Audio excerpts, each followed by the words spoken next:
Okay, so good morning, everybody. I'm happy to be here with you today on this talk about a meditation technique called self-recognition meditation. I'm Dr. Jessie Merced. I'm a professor of ancient art and architecture. I've been studying Vedic literature and spiritual knowledge for maybe 60 years. And I have a very broad background in ancient art and architecture and Vedic literature, Kashmiri Shaivism, Patanjali's Yoga Sutras, various kinds of meditation. The meditation I'm going to talk about today is a very special and unique meditation. I'm going to share my screen. And it's called self-recognition meditation. It's a simple, effortless, and effective transcending meditation. And I'll go over the different kinds of meditation in a minute. So meditation is a word that people are fairly familiar with these days, and there are a variety of kinds of meditation. It's an experience of relaxing the mind, relaxing the body, quieting the mind, and awakening the spirit. That's the simplest definition. So it's engaging in a mental exercise, like concentrating on one's breathing or repetition of a mantra. And it's for the purpose of gaining peacefulness, of relaxation, reaching heightened levels of spiritual awareness. There's been a great deal of research on meditation throughout the last 50 or 60 years. And one prime benefit of meditation is stress reduction. And if you want to know more about the research, you can go to do a Google search on Mayo Clinic's research in meditation. And there are just literally thousands of different kinds of research on different kinds of meditation. And in general, it's proven to reduce levels of stress and decreasing the cortisol levels and a feeling of well-being and calm. It also improves mental focus. If you meditate regularly twice a day, you can concentrate better. You have a broader attention span. Your mental abilities increase. And it helps you better manage distractions and improve creativity and productivity. Meditation also affects your emotional well-being. It helps you cultivate a presence in the moment, a self-awareness, and it helps regulate anxiety and emotions and depression symptoms, and really promotes the overall well-being. Physically, it's been associated with quite a lot of physical health benefits. People have noticed that their blood pressure goes down. They have improved heart health, and the immune function is decreased. And in general, people have reported that pain decreases. And again, this is many kinds of meditation create this situation in your body. Basically, there are three kinds of meditation. There are concentration techniques, contemplation. This should be, the second one should be contemplation, sorry, and transcendent. And let's talk a little bit about the three kinds of meditation. A concentration technique, if you can imagine a pond or a lake, Swami Vivekananda in his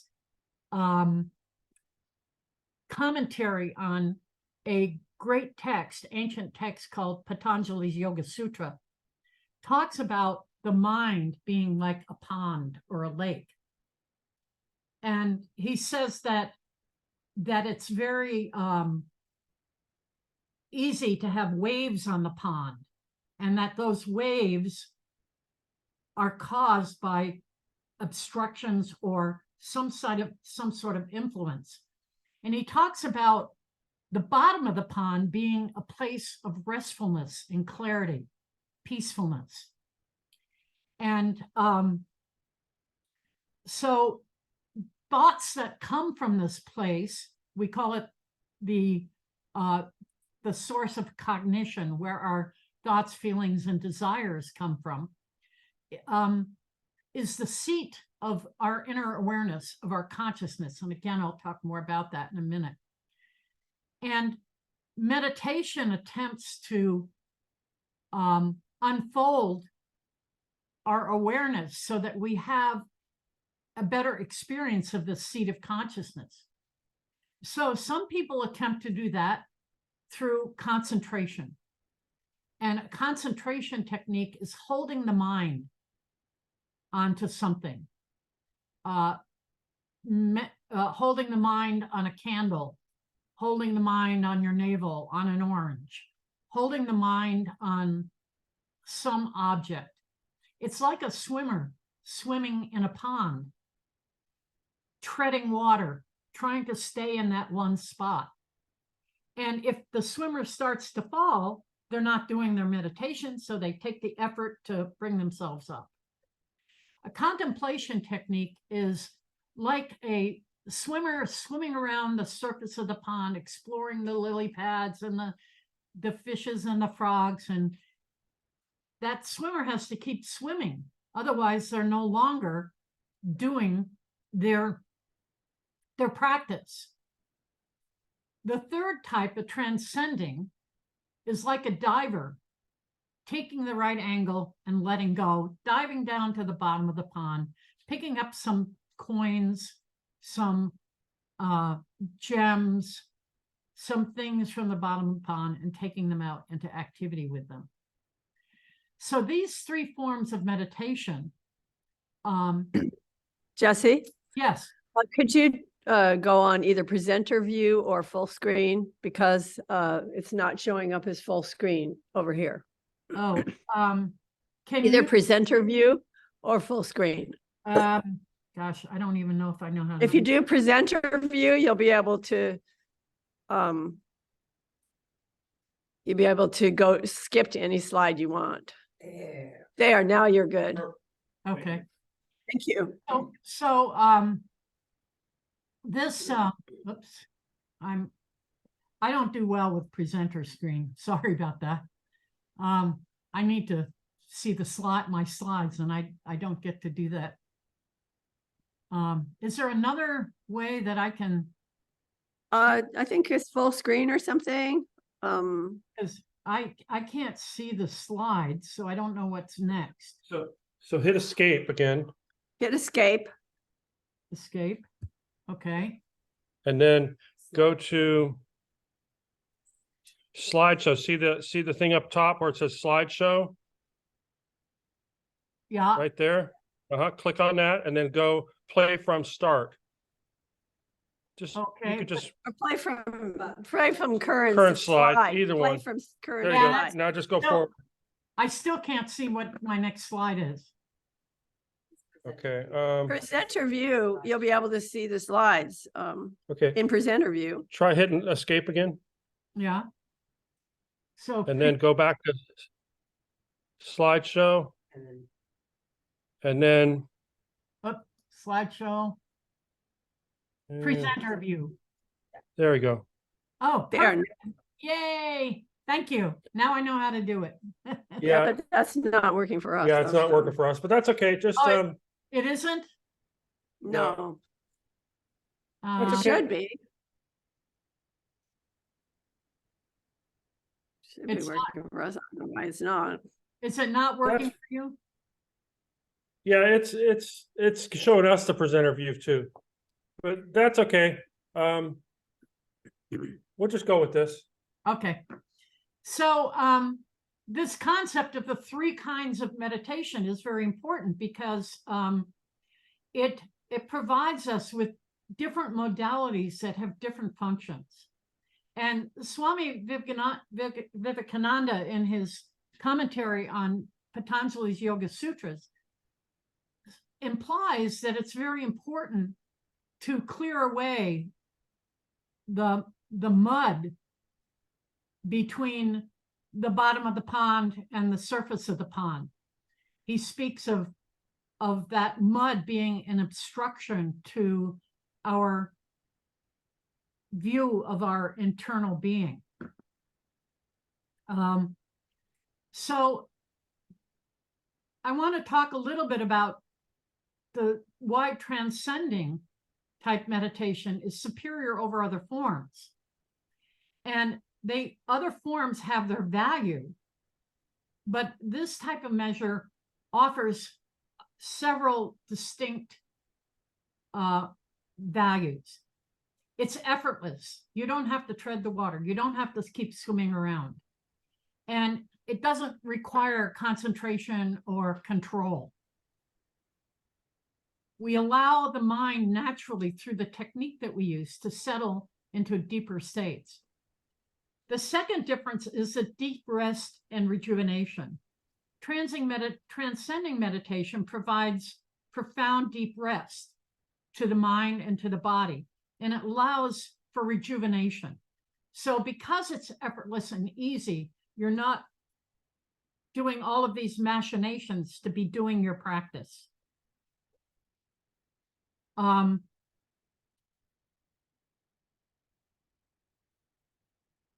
It enhances brain function. A transcending meditation promotes brain coherence. It promotes heart coherence.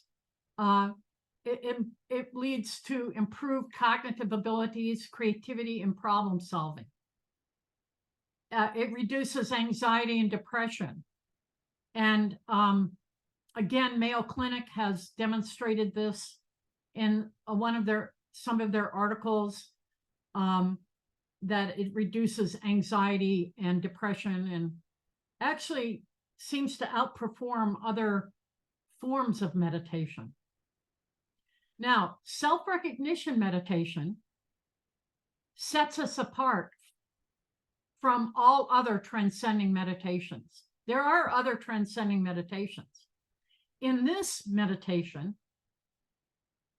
we select an individualized mantra, and our selection is unlike any other meditation available. Our mantra selection is very individual. We vibrationally match the mantra with the person. It's not just selecting a mantra based upon your age or where you are in life or anything like that. It's based upon your individual vibration, and we have a way of calculating that mathematically. And we describe all of this more deeply in the follow-up from the meditation. The next thing that is different about self-recognition meditation is how we use the mantra. We use a very profound and easy ancient method for the use of the mantra, and it's not used in any other meditation available today. We have this from ancient resources in spiritual development, how to use this properly, and have compiled these 2 points about mantra selection, which is again different than any other transcending meditation or any other meditation, and how we use it is different than any other transcending meditation or any other meditation. So we're very unique in that sense. Our method creates a far deeper inner exploration. our special mantras facilitate a deeper connection and deeper recognition of your own true self, your inner being. There's no other meditation technique that truly brings us to that deeper recognition of the self being our inner being. The use of our special mantra helps to anchor the mind, enabling people to maintain focus and a certain kind of intention during the meditation process. Unlike other meditations, we tell you the meaning of the mantra and what the effects of that particular mantra are. They're vibrational sounds. Mantras are sounds. Sound has vibration. You listen to some acid rock music, and it has a disturbance to your nervous system. It disturbs it. If you listen to some beautiful classical music or some nice melodic music, it settles you. So sound is a very important aspect, but it's not just the sound that we're concerned with. We're concerned with what are the vibrational effects on your inner being of that sound. And we go into that in the follow-up sessions after you learn it. Through self-recognition meditation, you have an enhanced spiritual growth with the emphasis on diving deeply into your inner being. Most transcending meditations take you to the doorway. They take you to the doorway and you just sit and wait. This meditation opens the door. There is no other transcending meditation that so quickly opens the door to the inner being, and the inner being emerges and shakes hands with you. So with this self-recognition meditation, we actually enhance your spiritual growth in addition to physical and mental and emotional aspects. It's kind of like a biohack. We've put together this biohack where we can enrich your life in every way.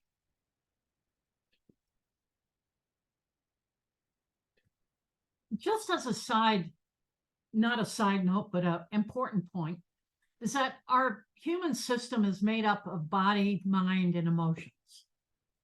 Behind this, we have this metaphor of these three lotuses of body, mind, and emotions.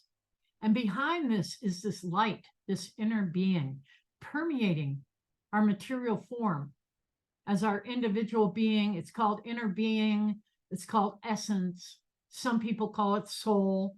In ancient India, they call it Atman. And it's this Atman that is the light that gives us life. And if there's a disconnect, we're disconnected with the totality of our life. This self-recognition meditation facilitates you in connecting with this invisible animating entity which occupies the physical body. The rishis, the spiritual teachers of ancient times, say that this animating entity, our Atman, is centered in what they call the cave of the heart. It is that which animates our entire life, our thoughts, our feelings, our desires, our behavior, the color of our hair, the color of our skin, our personality, all become animated from this one source. Again, this animating form within has been called many names: inner being, soul, Atman, source, spirit, divine spark. In Jewish tradition, Jewish mystical tradition, they speak of this divine spark that animates our life. It's a spark of the divine that resides within us. It's our soul, it's our inner being, our source, our individuated spirit.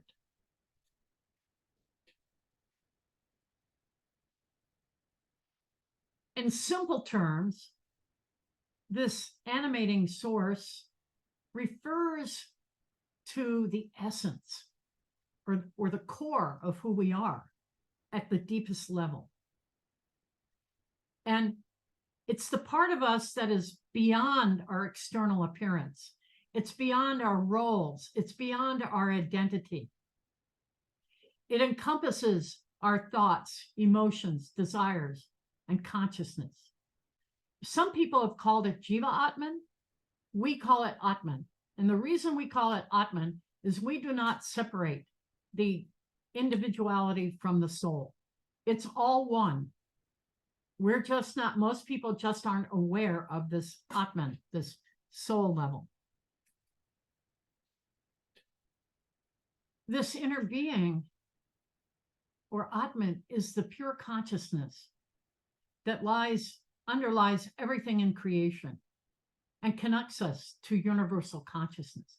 It is the connecting point where we can experience the spirit, the universal. It's often been described as being eternal, unchanging, and limitless. Atman.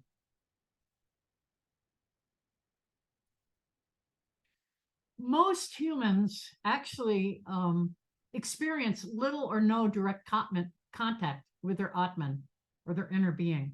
Sometimes we'll have a whisper coming from it, telling us to do or not to do something. But our awareness has kind of a fog-like veil that inhibits our direct contact with Atman. It's like Vivekananda mentions in his translation of Patanjali's Yoga Sutras. There's mud in the water. The water is muddy. We can't see the bottom of the pond where all the gems and corals and pearls are, because they're clouded with this veil.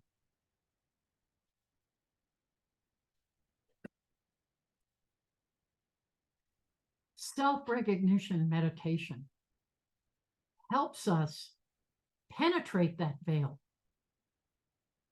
Instead of trying to chip away at the veil, instead of trying to get rid of it, we simply go beyond it. We foster this direct experience with your inner being or your Atman. And through our program, we give techniques and guidance and help you understand what that experience is. Help you go to that direct experience. And in our follow-up lecture, we cover the mechanics of this. And we then give other programs that deepen our understanding. So how do we learn self-recognition meditation? You begin with an introductory lecture. Then you're given personal instruction one-on-one. The teacher, after the introductory lecture, they take certain information from you. They examine that and do some mathematical calculations. And then you're ready for personal instructions. It's done one-on-one, and we can do it on Zoom.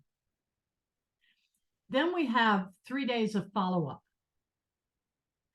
2 days after we have the introductory lecture, we have the personal instruction. Then we have 2 days after personal instruction in which we give you more information. We check your experiences. We talk about it. We tell you more details on how to use the mantra correctly. Again, it's different than any other transcending meditation. And so there's a specific use of the mantra. And then we discuss the meaning of the mantra, of your particular mantra, and more of the mechanics of how that actually interacts with our Atman, how this program interacts with the Atman. And then about a week later, we have another session. So we want to maintain your growth. So that's the learning of the technique. So we want to maintain this personal and spiritual growth. We want to help you maintain it. We don't want to just let you go and say, bye-bye, you're on your own. So we offer meditation checkups to make sure you're practicing properly and that sort of thing. Answer any questions. And then we offer advanced lectures and advanced knowledge. There is a vast body of knowledge which is available that helps you understand this process, understand your spiritual development, and understand why you need to meditate on a very profound level. Why? What is the most profound reason for that? We also teach advanced meditation methods that give you greater contact with your inner being and cause it to be happy enough to unfold itself more in your life. We also offer what we call residence courses for supervised extended meditations, where you get to do 2, 3, 4, maybe 5 meditations in a day. You're taught to do a certain breathing technique, certain yogic postures, all very easy, just to help you in your whole personal growth. And we also offer teacher training after you have been meditating for some time. We have a website, Self-Recognition Meditation.org. And there are there's a description of the program, and there are articles that give you more information on the meditation technique. And we're actually going to be putting more articles on there, but there's some pretty good articles that will give you some good ideas on what you're doing, why you're doing it, and that sort of thing. If you're interested in beginning this meditation, you can email me personally at drjmercay, MERCAY, @gmail.com.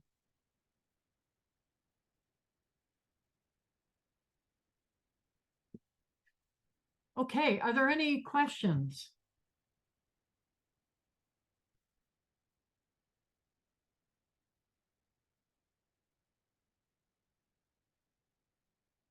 I'll be the devil's advocate here. Okay.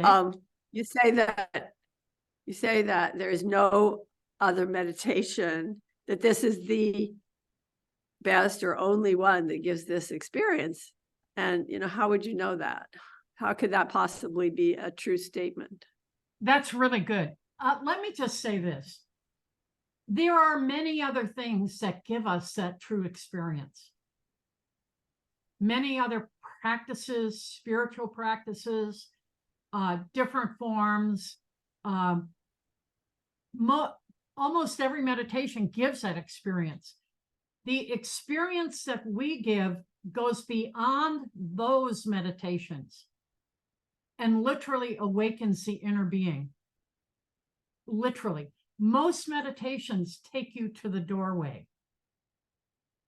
And my teacher comrades and I, or friends, and I have experience. We have over 50 years, 60 years, each of us, 50 to 60 years in meditation.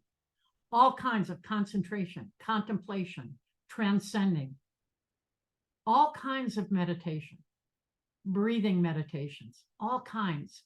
And it is our experience that this is the fastest, most efficient way I mean, you can do a visualization and drop in to the subtle level of clarity.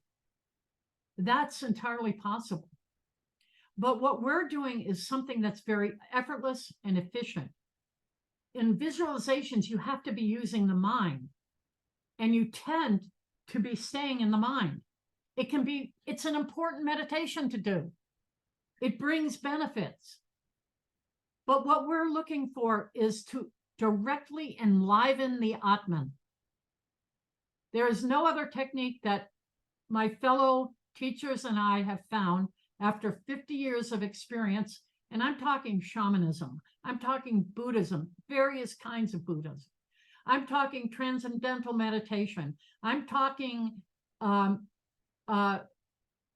Hawaiian meditation, I'm talking Jewish meditation.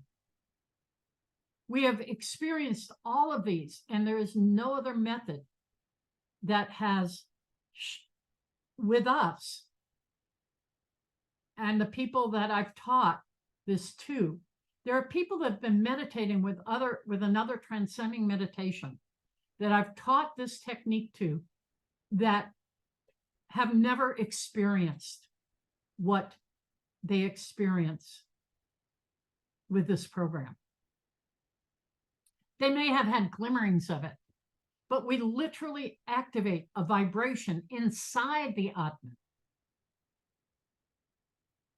And it comes from selecting the mantra that is vibrationally matching. It's not based upon age or stage of life. It's based upon your individual vibration. It's called vibrational matching. So that's my answer. How do you select that? Is it through the astrology chart, or how is it done? Can you explain that further?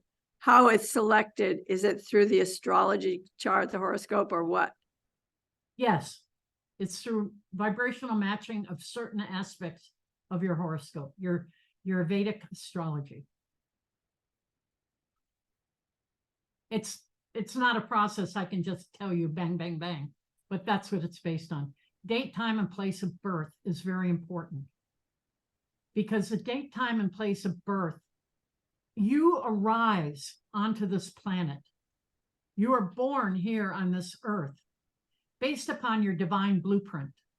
And the divine blueprint must match the energetic pattern that consciousness is emitting in the universe at any specific date, time, and place. You have to match that pattern to come through to manifest as an individuated form of consciousness. And as it turns out, there's a specific aspect. Actually, there are two specific aspects that give us that information, what the vibrational qualities of each individual are. And we examine that. And it's not just a 5-minute, oh, you're 25 years old, you get this mantra. Oh, it's not that. It takes at least about an hour to 3 hours to select it. Not only that, meditations, it's very interesting. The Jyotish chart which is Vedic astrology, is a very interesting tool.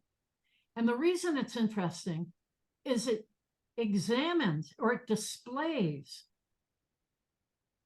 vibrational qualities that you have and vibrational qualities that affect you in the universe. And there's a saying, as above, so below.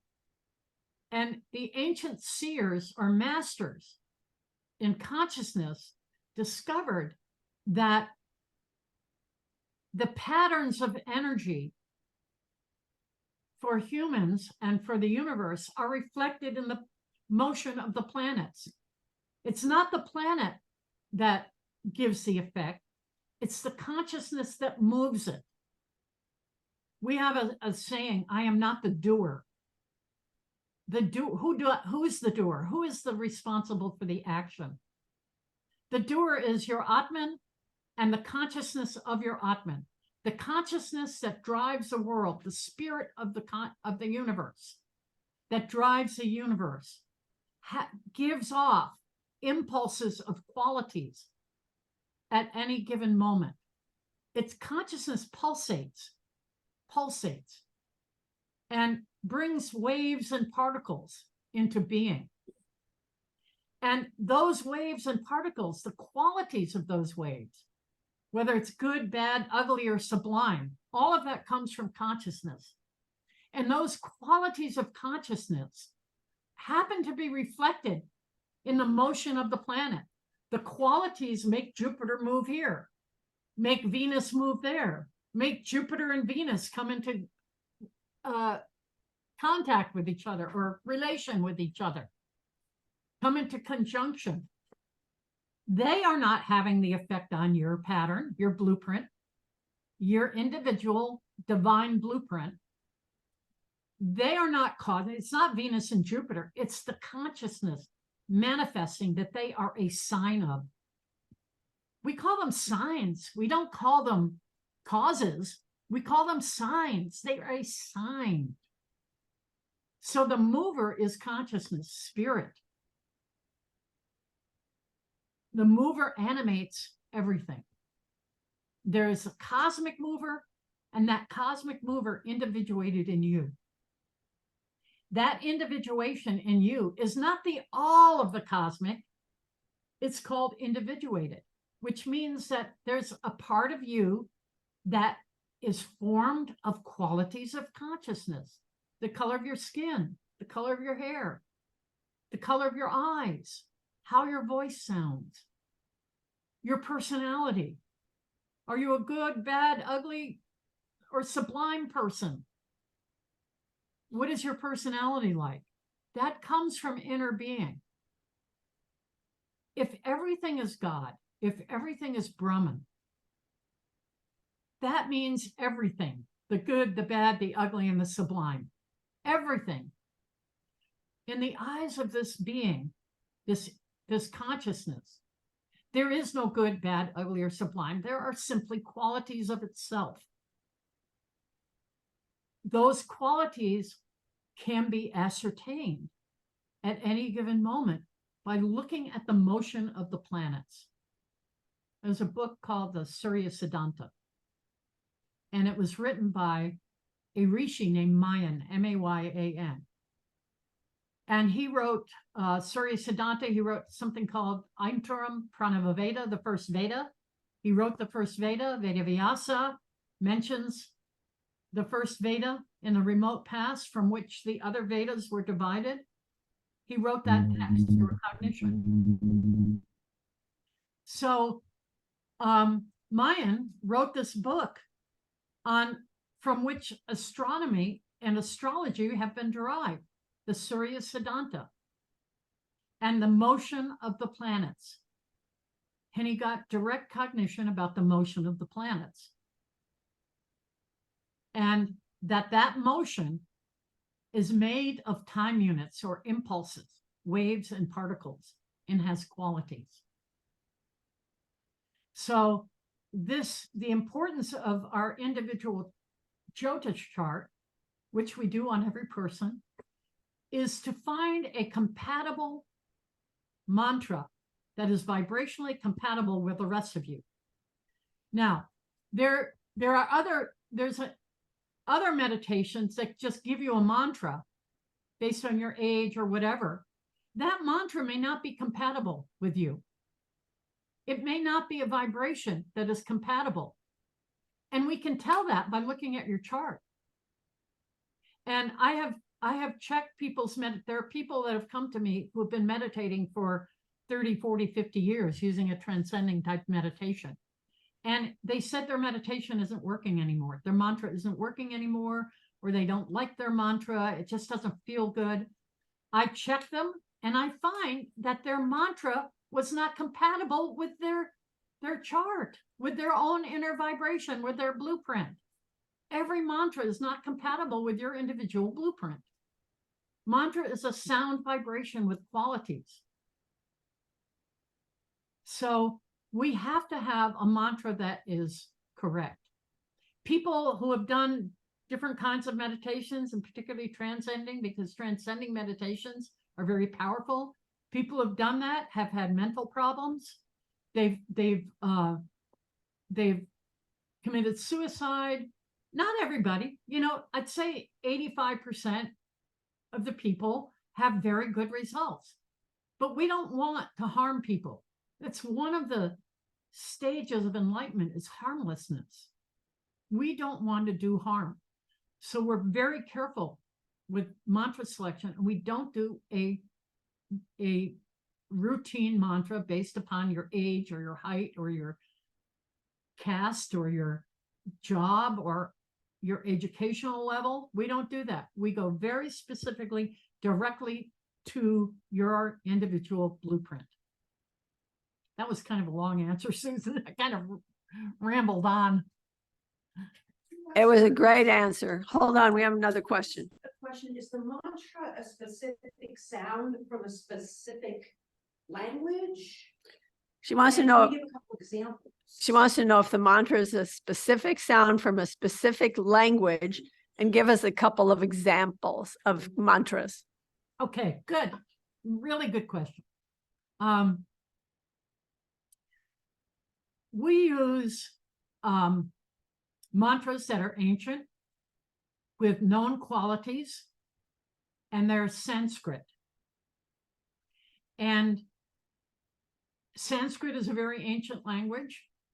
Tamil is also an ancient language, and the same mantras apply in Tamil or Sanskrit.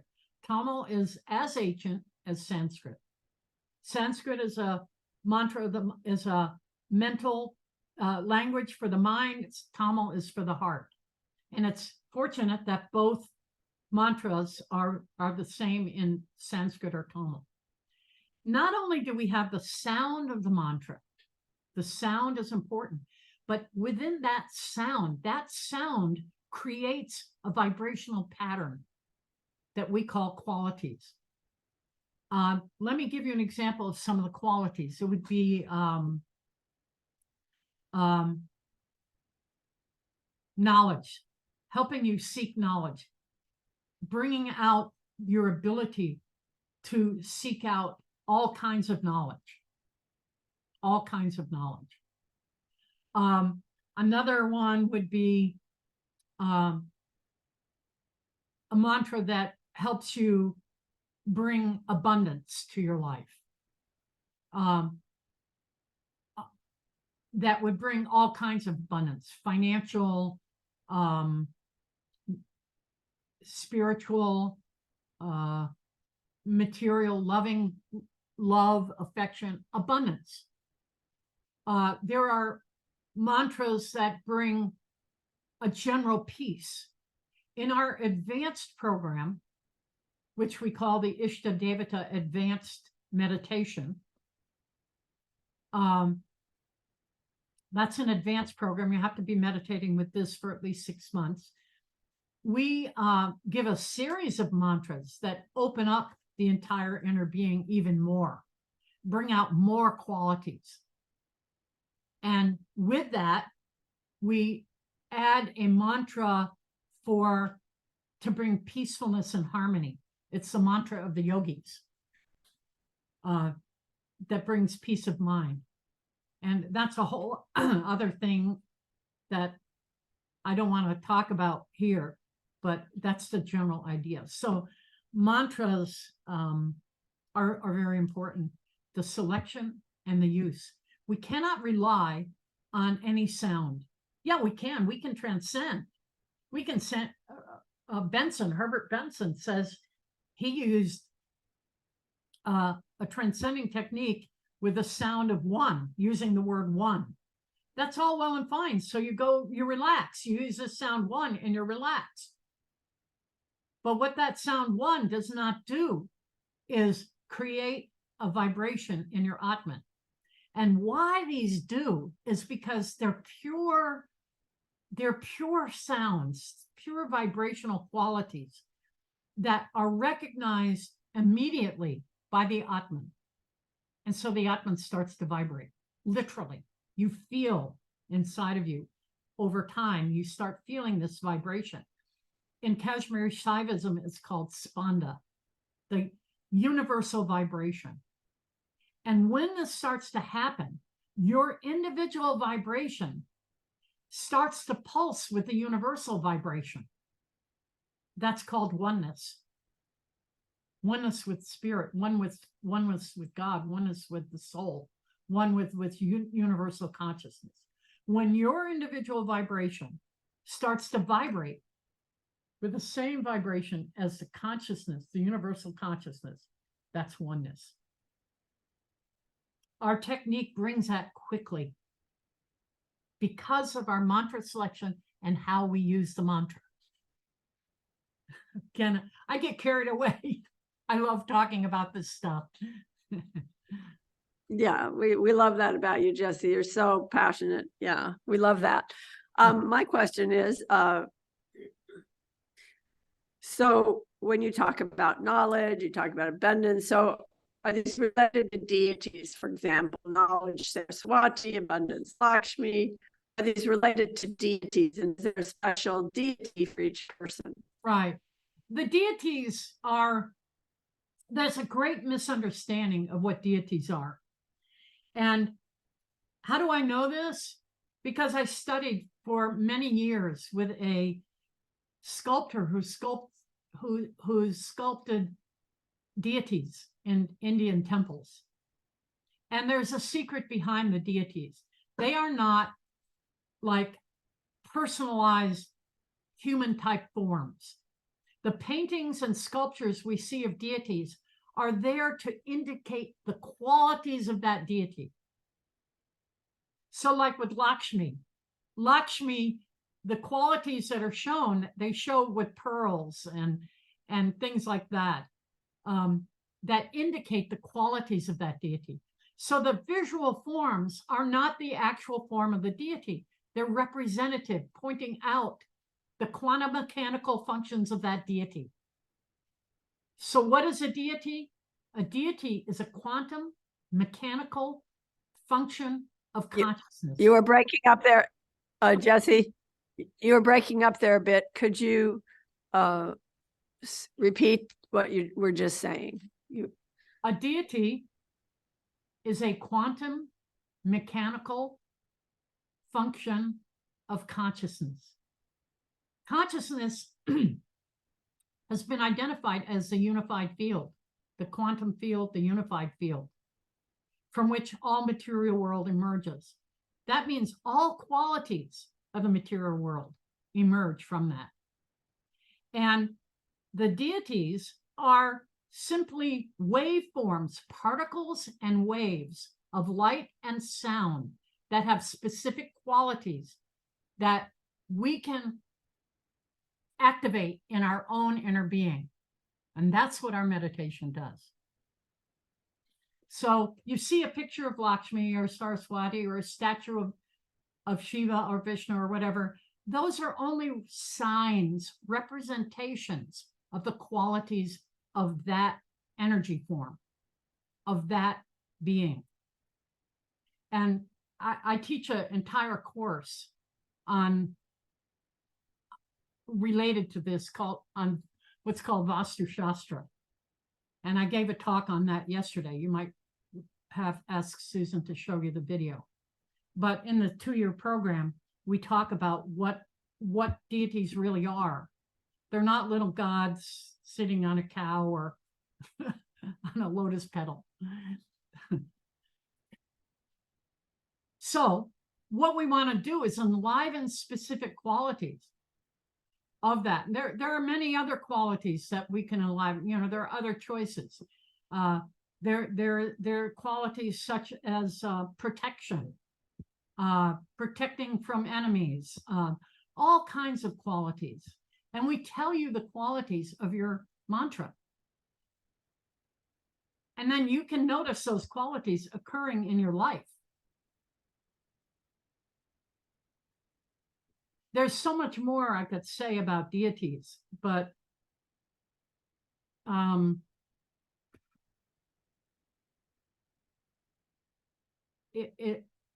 Yeah, there's no time actually.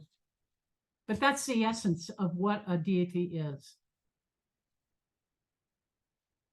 Deva. Va means light, implies light. You're I'll say that again, Jesse. Something about Va, light. the term, the word deva, va implies light. That's the implication. And so the expression of light, a vibrational expression of light, that's what deva means. And Deva is what? Please define Deva. So a deva is a deity. It's a term for deity.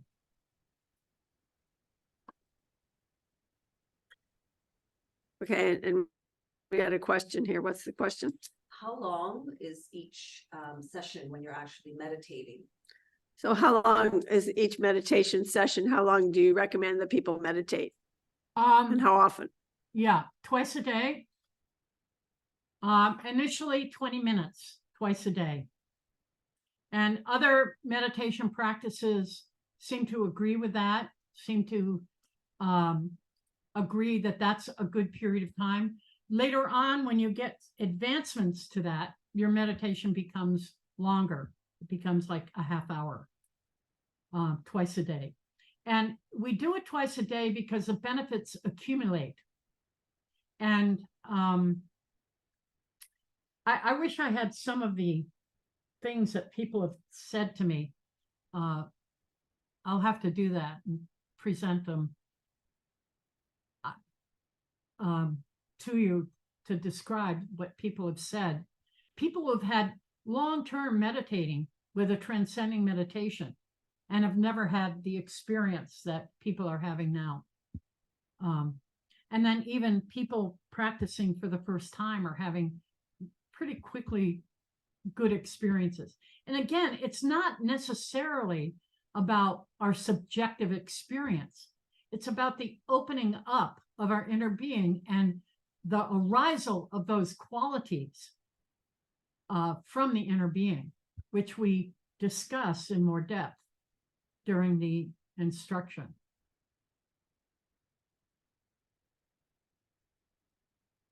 How much does it cost to learn this, to Right now, join this program? Yeah, right now it's $350 for the first part of the program, which is pretty reasonable. The cost is going to change. We have to, if we were really into this for the money, we would charge $2,000 like other transcending methods, or $800. There are other transcending methods out there, and they charge $800, $900, $2,000, $3,000. We want people to start meditating. The world is desperate for consciousness, pure consciousness, good qualities of consciousness to arise. And so we're interested right now in getting people going, getting people started.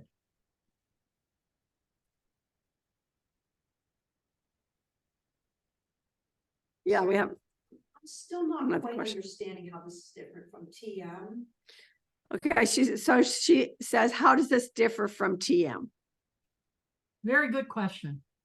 TM is a great technique. It really is.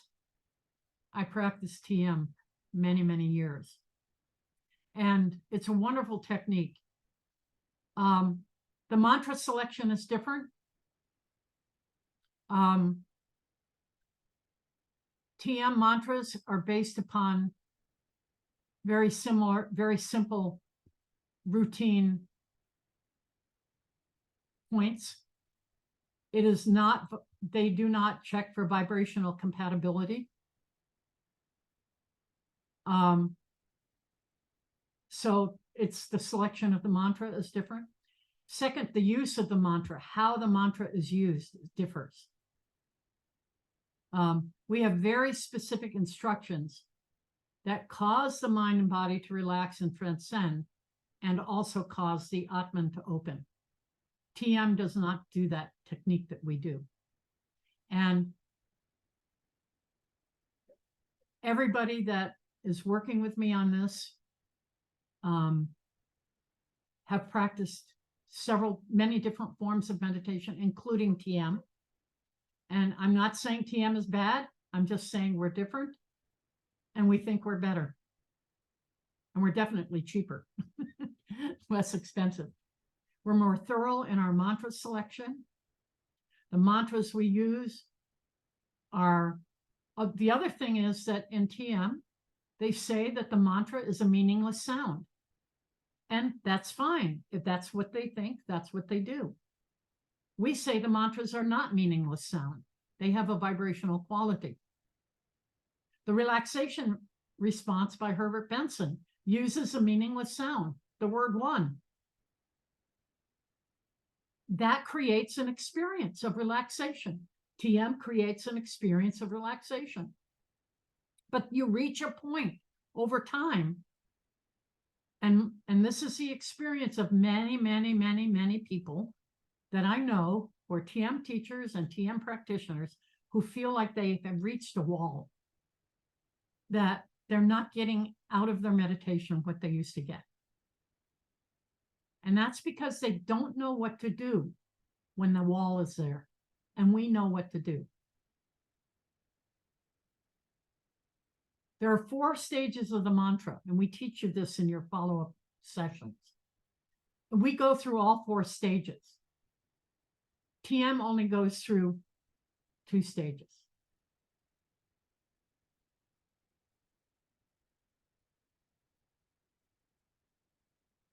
Did that answer that question?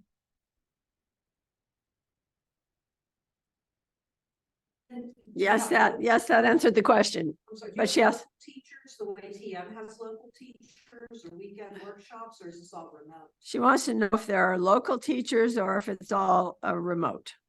Right now it's remote. We've been working on this program for 10 years. And so there are not a lot of people trained to teach this. And some recent events have occurred. I've been wanting to bring up, because there's a vast body of knowledge that we teach in our follow-up work that has to do with energy transforming into the material world, consciousness becoming conscious, a very vast body that few people in the world are teaching or even know about. And it pulls together everything that people have studied over many, many years. And I'm talking about people who have been in the TM movement all of their adult life, 50 years, 30, 40 years. People who are teachers of TM, when they do the technique that I taught them, it changes their life. There's one woman who was raised, her father was a TM teacher. He was on this long course, a Purusha course. She started meditating when she was like, I don't know, 10 or 12, something like that. And eventually she just stopped. She was a TM teacher. She just stopped because she was getting nowhere. And she was very unhappy. I taught her this technique and her entire life changed. She's happy for the first time in many years, literally happy. Now, am I going to promise this for everybody? No, people are different, you know, but the experience that we've had so far is that it's a deeper, broader, more harmonious experience. TM is great. It's a great technique. This is better.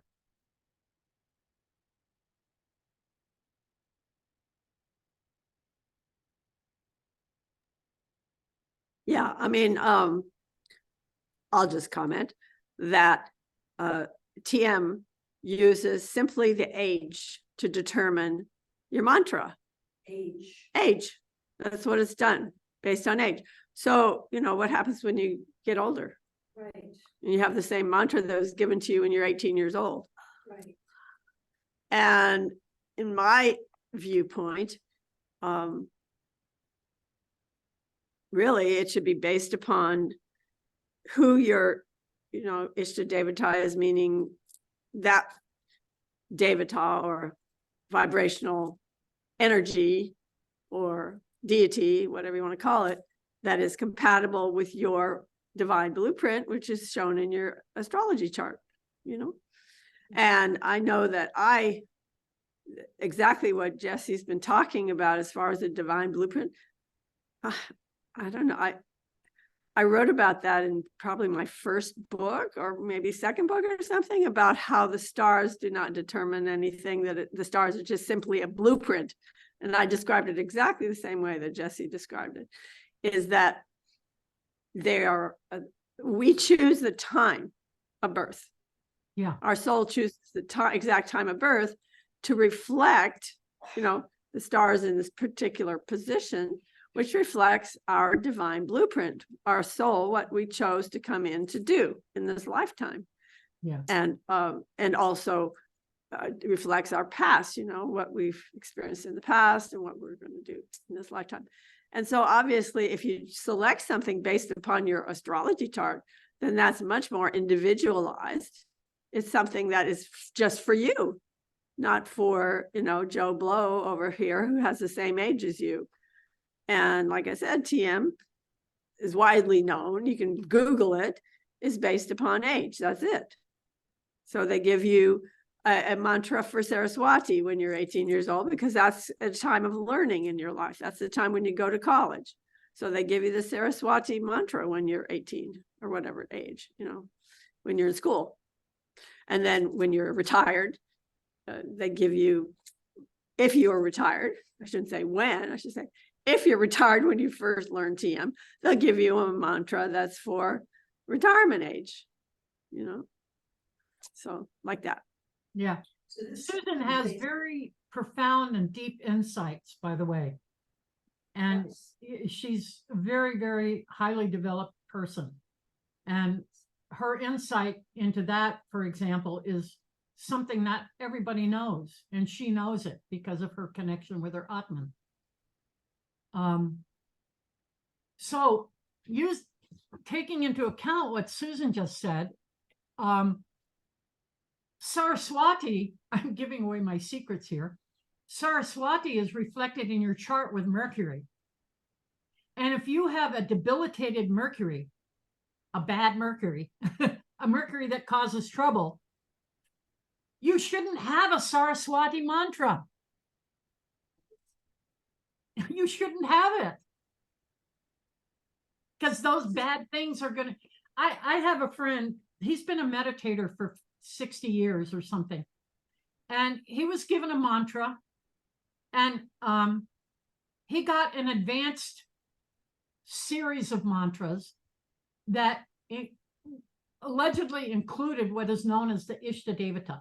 The Ishta Devata is the vibrational force inside of you that guides you to enlightenment. And so he was given an Ishta Devata mantra. And it's like for 4 months, he was suffering. His whole life got worse. And so he contacted me because he and I are buddies, and I told him kind of what I was doing and that sort of thing. And I looked at his sequence of mantras and stuff, and I saw that the mantra that he was given is debilitated in his chart, and it was increasing the debilitation. As soon as I gave him a new one and he changed it and used it the way I told him to use it, his whole life brightened. He invented a healing thing, an herbal combination. His life is rolling. Now, will everybody have that result? No, I can't promise that. I'm just telling you experiences that I've had with teaching this to people. I've been making sure that it's correct. And I have the lineage that is on our website. You should look at it. It's massive. The people that we've drawn, men and women rishis, that we've drawn from that support this knowledge are vast, many, and it's very important. So this is based on Vedic astrology, She says this is based on Vedic astrology. but what if I resonate so much more with my Western astrology? But what if she resonates so much more with her tropical Right, zodiac? so much. She feels she resonates more with her tropical, what, sun sign? That's fine. Tropical is All of it. She says all of it, yeah. but for this purpose, we use the Vedic. Yeah, I'm not giving you a reading or anything. I'm selecting a vibration. And it's probably the same in the tropical. I'll look at that. Thank you for bringing that up. I'll look at it. My guess is it's the same. And the person that was given the mantra, the man that she just spoke about for the past 4 months that did not resonate with that particular mantra, where did he receive that mantra? The man who had problems with the previous mantra, and his life went downhill when he got the mantra. She wants to know where he was given that mantra, who he was given that mantra by, TM. or what organization, Just need a name, what name, method, name. what practice was he doing? TM. Oh, wow. He was doing TM, yeah. There are I can't reveal names. It's private. No, I don't know the There are a names. number of people who have practiced TM for many years who have come to me. And Interesting. I've given them a different mantra and a different way of using it. And they enjoy it more. That's all I can say. TM is a great method. I will never say it is not. It's a great method. But I will tell you this. TM comes from Swami Brahmananda Saraswati, Shankaracharya of Jodhamath, a rishi, a sage, a spiritual, one of the greatest spiritual leaders of his time in India. And he taught what was called Bhavatit Dhyan. Maharishi Mahesh Yogi was a secretary to him. When Swami Brahmananda Gurudev passed away, Maharishi took what he thought was the technique Gurudev was teaching and made it worldwide. And we are all grateful for that. Thank goodness he did that. However, he didn't teach it the way Swami Brahmananda did. He didn't teach it the way Gurudev, we call him, taught it. We've gone back to the original way Gurudev taught it.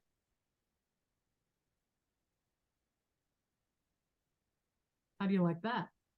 So my question would be, how did you find out how Gurudev or Brahmananda Saraswati, how did you find out how he taught it? There are writings that describe his teaching method and mantra selection. And those writings were done by Brahmananda Saraswati or by one of his disciples? Well, it's from his lectures and from His lectures directly. Lectures and from people's personal experience. By the way, Gurudev was in the Shankaracharya tradition. There's a tradition of swamis, of hermits called Dandi swamis. They all teach this method. Now, our mantra selection is actually even more specific than theirs.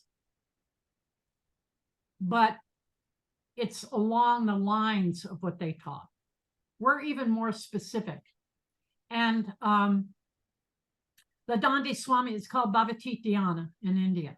It's got numerous names. They call it numerous things. It's fundamentally the same thing.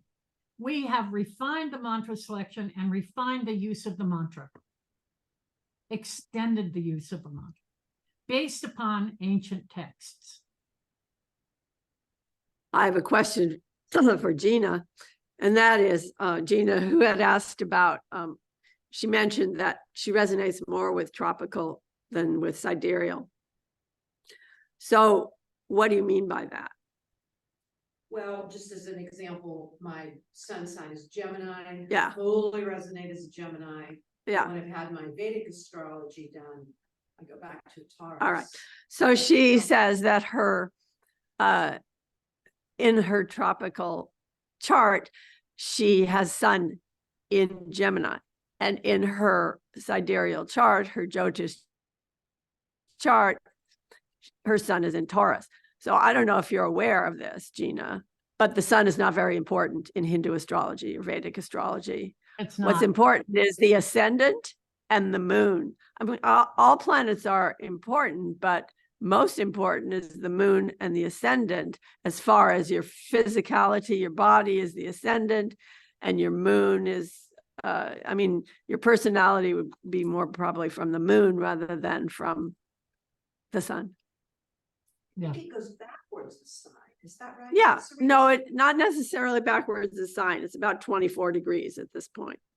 Or 23. When you were born, it was somewhere around 23, 24 degrees difference. So it may go back or it may still be in the same sign. It goes back. I think for mine it's gone back. I just feel like I didn't resonate with it, but maybe it was her. Well, if you're trying to say I'm a Taurus, that's not how Jyotish works. They don't say I'm a Taurus because my sun is in Taurus. You have to understand it's a totally different system. They don't base everything on the sun sign. Right, but I'm thinking even about my ascendant, which in this lifetime is Leo, goes back to Cancer, which I don't resonate with. My moon is Pisces, which goes back to Aquarius, which I don't resonate with. I just like want to have the reading stuff. Okay. So it's all the things. The ascendant, you don't feel like you resonate with the ascendant. You don't feel like you resonate with the moon. Yeah. Okay, and what's your ascendant? In Western, it's Leo, but it's Cancer in Vedic. Oh my God, your face looks totally like the moon. Physically, you have a Cancer ascendant. You look like a moon face. The ascendant is your physical body. You look like the moon. You know, When you said Cancer, it's like, oh my God, she looks like the moon. No, I'm just really open to this whole concept. This is fascinating to me. Yeah. look, we're not giving you a reading. We're not saying you're this, that, or the other thing based upon astrology.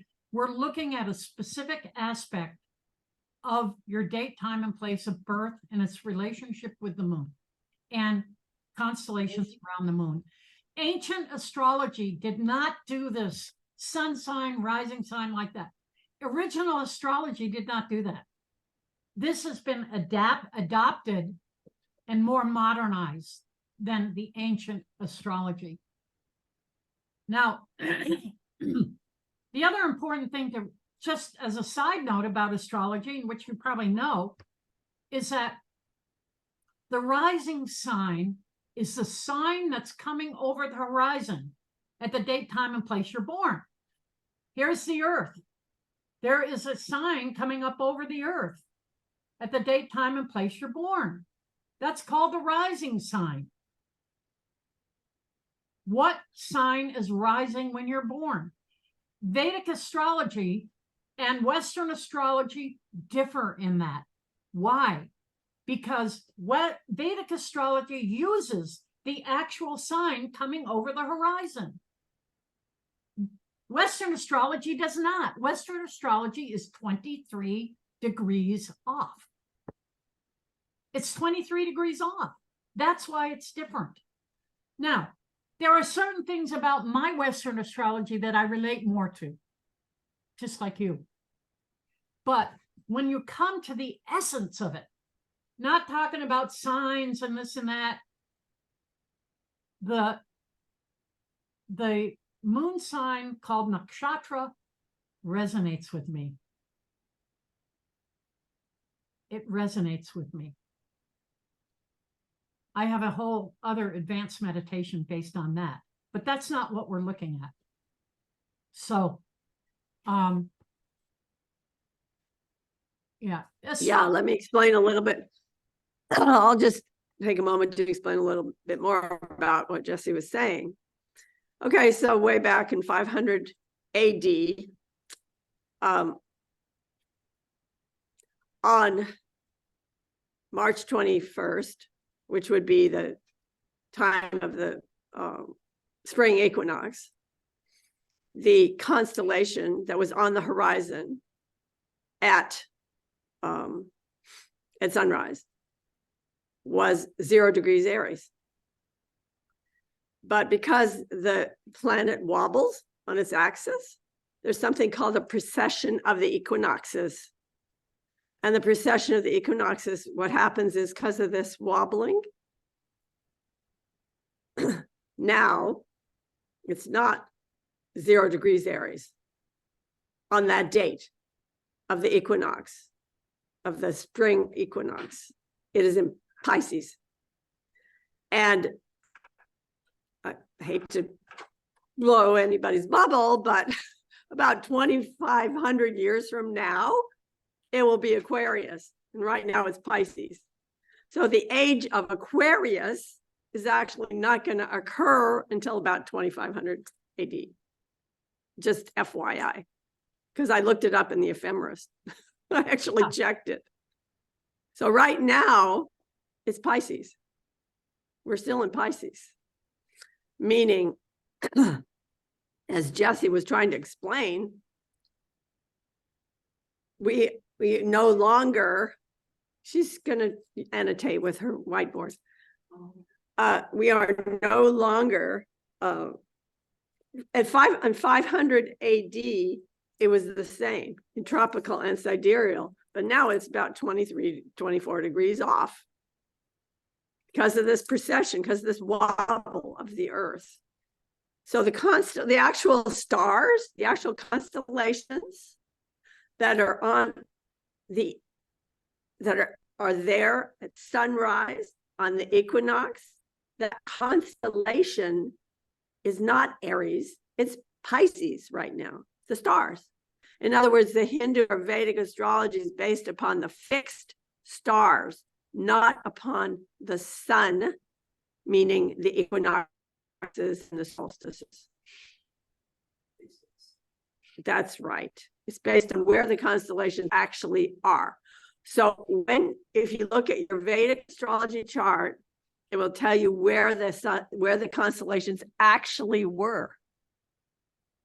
And it's 23, 24 degrees off because of the precession of the equinoxes. She's making a picture of it right here. And it's also the tilt of the axis of the Earth. Regular sidereal or regular astrology, Western astrology, assumes the axis is straight up and down, that the Earth turns straight up and down on its axis. It doesn't. It's 23 degrees, 23 to 24 degrees shifted. And it is therefore, like what was coming over the horizon here is different than what's coming over the horizon here, both due to the axis and the precession, the wobble. Jyotish considers the shift in the axis of the Earth and the precession.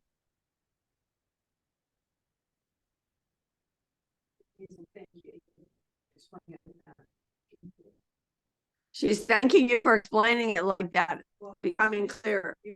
Yeah.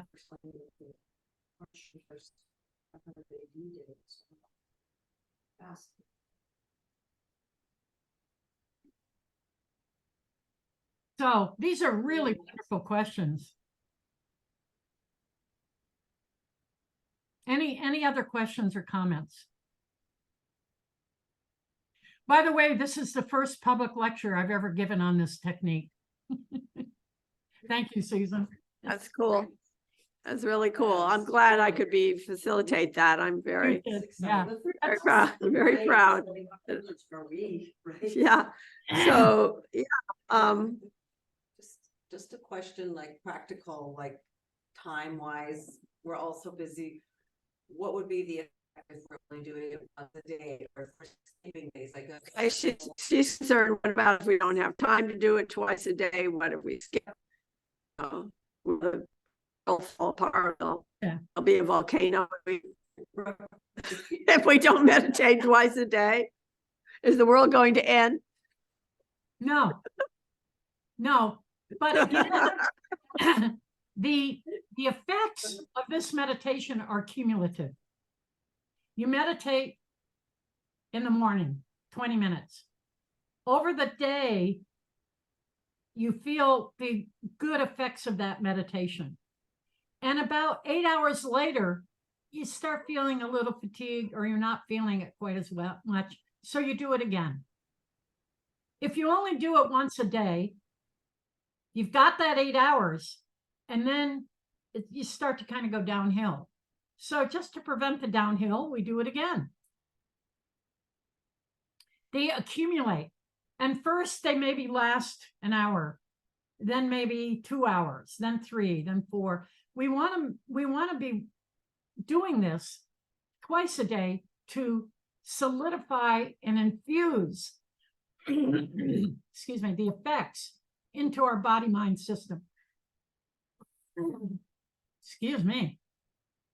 And if a quality is arising from the Atman, we want to kickstart it with that second meditation.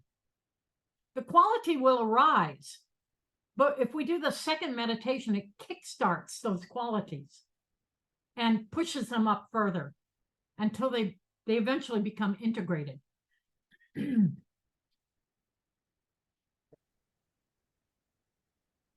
Is one seated or laying down or either or?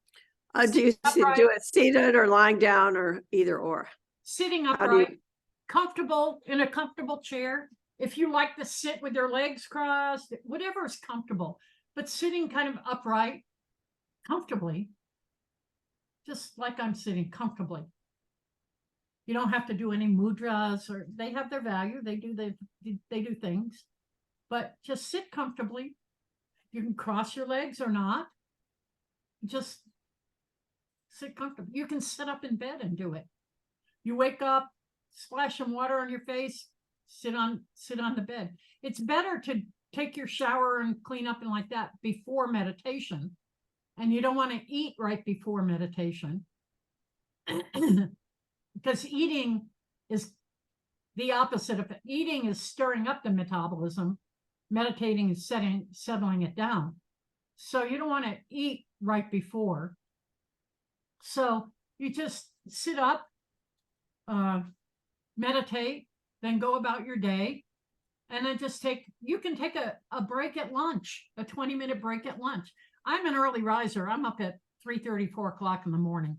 There's a really special time, an hour before sunrise, called the Hour of Brahman, where all the yogis and all those guys and women meditated. And that's when I meditate in my morning. And then the afternoon, it's early afternoon because I've meditated so early.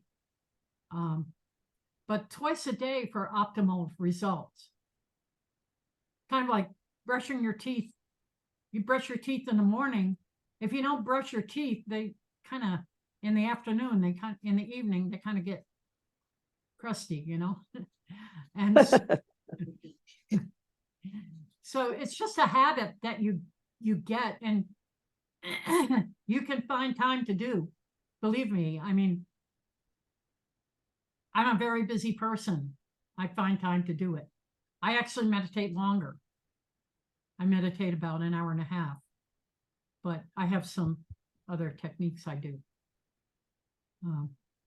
They're not the TM ones, Susan. They're other ones.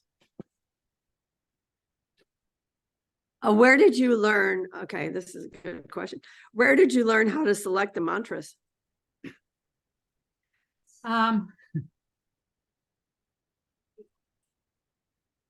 Through 50 years of experience studying the Veda, understanding what Guru Dev did, understanding Jyotish, understanding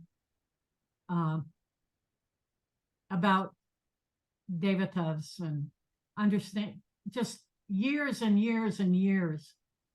I've been reading Vedic literature since 1968. I'm 78 years old, almost 78. And so I've had a lot of time to figure all this out. But I was guided by how Guru Dev taught. I just happen to have collected, I've got 3 doctorates. I mean, you know, you got to do something to stay off the streets. So that's what I did. I went to school. And so I had a counseling practice. I have a naturopathic degree. I ran a naturopathic clinic, very, very successful. My third doctorate's in ancient art and architecture, Vastu Shastra, not the modern Vastu. You can ask Susan to show you that video from yesterday, but the true stuff. And I learned a lot through that. I learned a lot about vibrational matching. 20 years ago, when I started the Vastu routine, studying with this architect in India whose family's been doing it for over 1,000 years. Very famous go-to man, building architecture, Sabachiveda and Vastu Shastra, and sculpture, iconometry, all of that. There's a vast amount of knowledge behind that people do not know. It was protected and secreted away, held by a very small number of families. And I learned about vibrational matching. I learned the importance of vibrational matching through studying ancient architecture, Vastu architecture.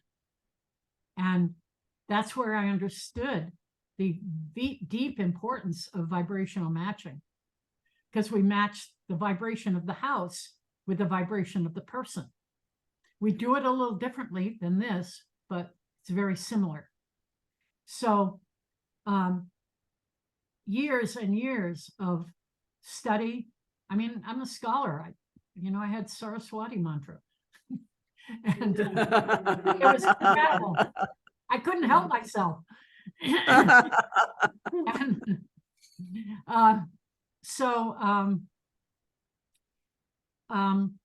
And double checking and verifying what the rishis said about this, that, or the other thing.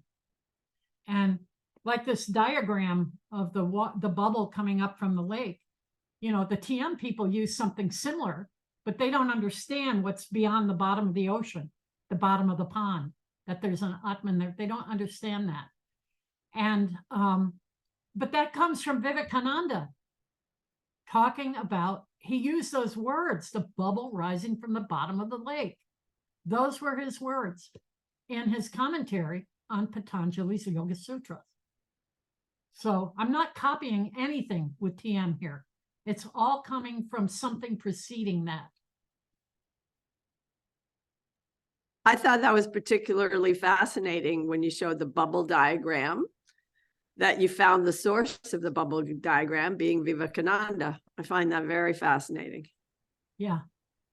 You would In general, I mean, yesterday I was giving a talk about the Beatles, and actually I mentioned Vivekananda in the talk, and I gave a quote from Vivekananda, and I asked how many in the audience knew who Vivekananda, had ever heard of Vivekananda. And there was only one person in the audience who had ever even heard of Vivekananda. Just for your information, people don't even know who that person is. And these are all really spiritual people on this conference. They've had a lot of experience. And yet, over and over in my talk, I asked, do you know who this is? Do you know who that is? And the only person that they actually recognized, that a lot of people recognized, was Paramahansa Yogananda. They didn't know any of the others at all. Very interesting. Let me Yeah, so I think one reason I'm saying that to you is because if you're going to mention those names when you give talks, you better really define who those people are, because no one's going to know who Vivekananda is. Obviously, I know who he is. And I thought it was really interesting that you were showing his bubble diagram, because, I learned TM from Maharishi and he used the bubble diagram. And I thought, oh my God, he got that from Vivekananda. I'm very careful to not violate the TM program. They have their thing that they do in their belief system. And I'm very respectful of that, and I don't want to violate it. It's very simple. There's something else that I usually show at the you're a spiritual group, so I feel like I can show this. But by the way, Vivekananda was the kind of like the first major Indian Swami or sage to come to the United States in the late 1800s. And he lectured around the US and around the world, actually. And he started what was called the Vedanta Society. And the Vedanta Society was the largest movement, sort of Indian philosophy movement in the United States for many, many years, and still is a pretty large movement. Although modern people like TM people and SRM people, Muktananda, those people have kind of, all of those groups, the Siddha groups, all of those have sort of taken over as being large movements. But Vivekananda was very clear. Susan, you would enjoy his commentary on the Patanjali. I'll send you a copy. Patanjali. I have some things highlighted and some notes you might enjoy. I'll send it to you. But I wanted to share this with you. Thank you. I would love that. You're such a lively group here. This is a extension of this bubble diagram. I'll try to make it. Oh my goodness. And what this square at the bottom, it said that by the rishis, by ancient rishis, that the Atman actually has a form, and it's cubical in form, and it has little designations of little cubical subdivisions. And Saint Teresa of Avila, who is a very famous saint, Catholic saint, actually describes the Atman as being a mansion with many rooms. She saw the Atman. She was an enlightened person. And this Atmic form gives rise to every thought, feeling, desire. If we're sad, it comes from there. If we have a great idea, it comes from there. If we have a neutral feeling, it comes from there. If we have an artistic feeling or an inspiration, it all comes from there. And then it manifests out above in the field of life, these things, thoughts, feelings, and desires. So here you may choose to go skiing to manifest that exhilarated feeling. Here you may choose to do a painting or do pottery. Here you may have some brilliant idea for a way to teach something or an invention. Here you may have some depression or some sadness. They're all arising from this inner being. Of course, there are physiological things like not enough light. Sunlight can create depression. Yes, we have that. But I'm talking about the general flow.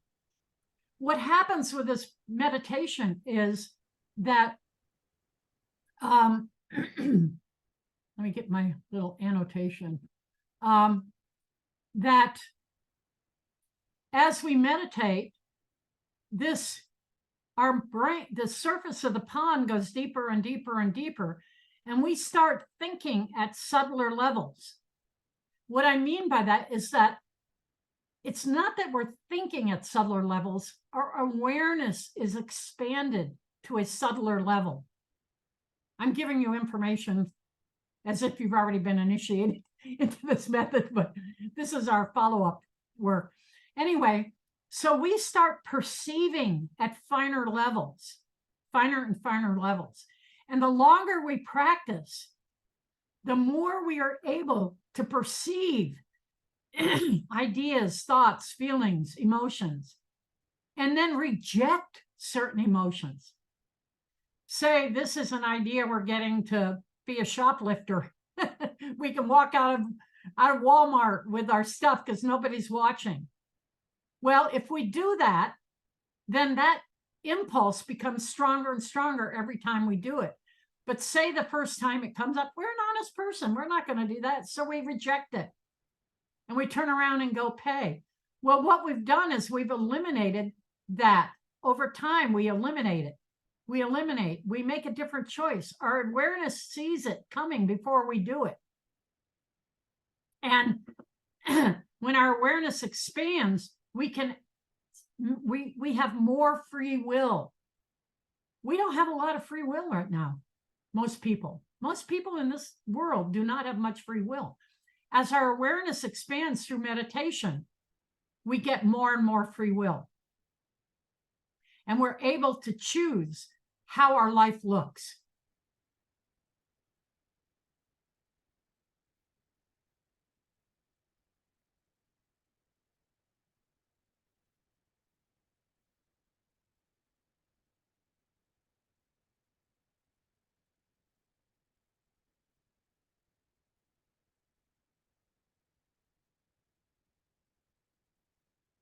Any other questions or comments?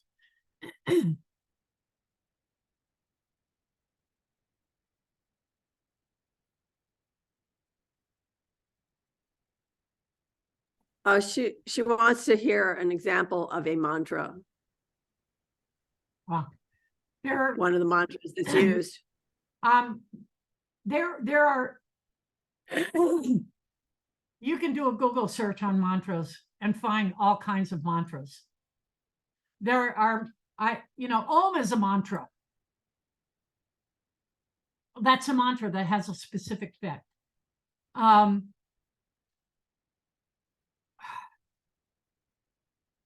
Ing is a mantra. Shring is a mantra. And there are hundreds of mantras. But there are only certain mantras that should be used for this particular meditation, to have this particular effect. Now, technically, a mantra is a series of sounds. Om Namah Shivaya. That's a mantra. We use a single bija sound initially. Later on, there's a bigger sequence we give you that you can get for a different effect.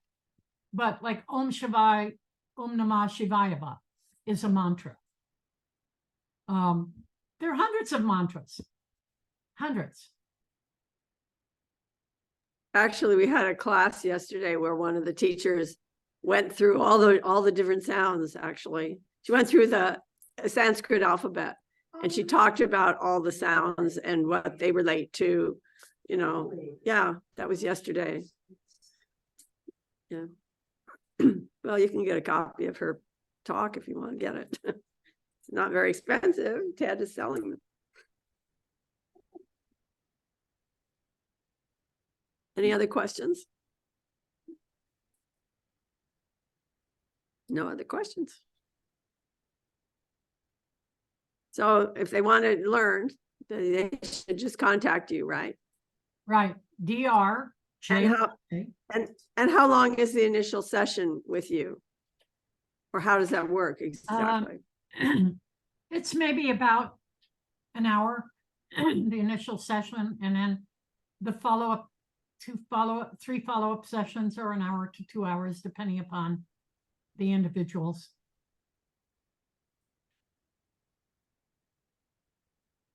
The follow-up we do as group, as a group.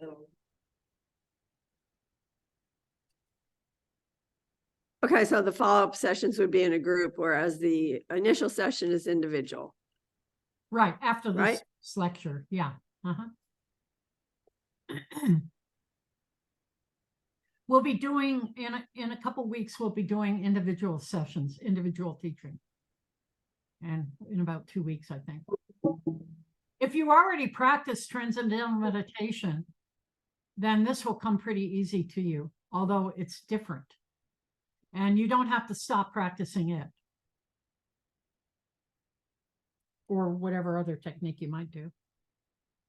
If you have the time to do more than one technique. Most people that I've instructed have literally stopped doing TM per se.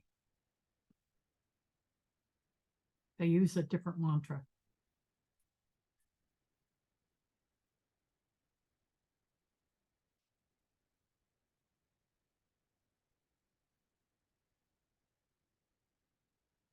Thank you very much. I appreciate the questions, very good questions, and I appreciate the attention and the opportunity, Susan. Thank you. Thank you. Thank you. They want to thank you. We have the captain talking to us right now on the ship, but the people who are here want to convey their thanks to you and gratitude for Thank an you. amazing, fantastic talk. Thank you so much. Okay. Thank you. Take care.